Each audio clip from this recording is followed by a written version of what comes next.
In this video, we're going to discuss price discrimination.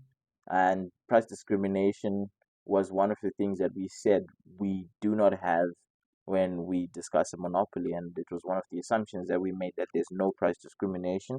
And the reason why we made that assumption, I think it's important for me to come back and show you, is that to say that each and every customer was going to pay 122 rands, like in this market. Once the firm figured out that they want to sell five goods, then each and every one of those five customers that was going to buy the five goods was going to have to pay 122 rands each. But in the case where there's price discrimination, the firm might want to capture more of the consumer surplus. So, recap what consumer surplus is. In order to capture more of the consumer surplus, in order to boost their profits, they can actually choose to have price discrimination. And for simplicity's sake, we had put an assumption to say that there's no price discrimination, and because we just can use that one price that the monopolist will make. But now, in this price discrimination, let's discuss what it looks like and what it means.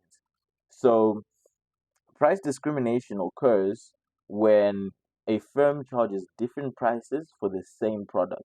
So, different buyers will buy this product for different prices, and it's not based on the firm's costs. It's just based on the mostly on the consumer's willingness to pay.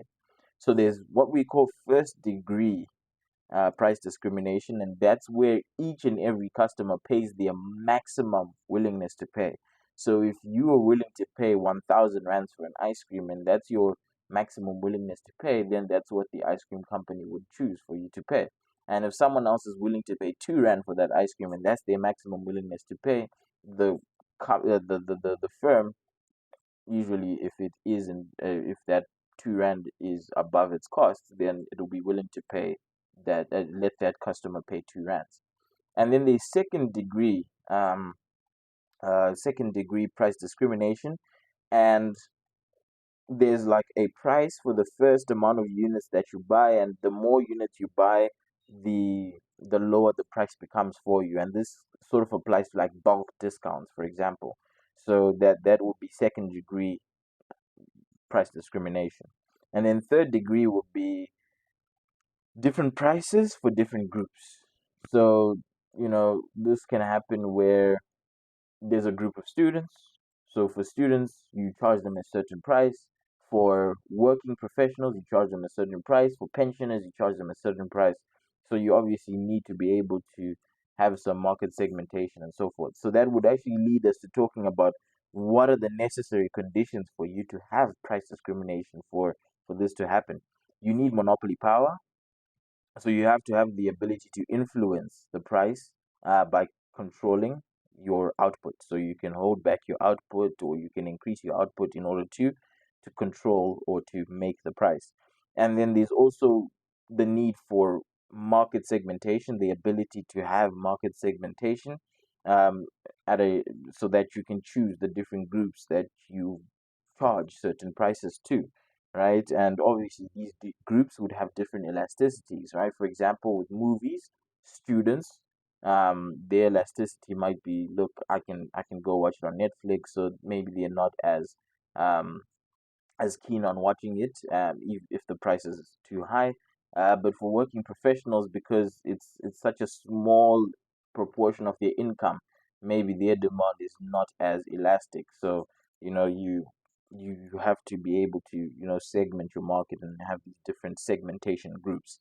And then the groups cannot resell this product. So if a person buys the product, they cannot resell it. So if a student were to buy movie tickets at a student discount rate, they should not be able to resell these tickets to a working professional um, at a different price or whatever. Okay, so that's the idea behind all the necessary conditions that we need. So some examples we can think of are like airlines, right? So some of these might not feel very monopolistic, but these allow us to give like really good examples of price discrimination. But airlines is a good example. It's a textbook example because you have one good. People are trying to get from Joburg to Cape Town.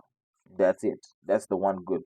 But you find that people get charged different prices based off small little differences, like the fact that if you wanted to change your dates, you can do that for free, whereas someone else will pay a lower price, and if they want to change their dates, they'd have to pay an amount of money.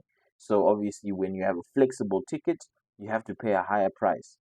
Maybe you want a business class seat where you have a little bit more leg room.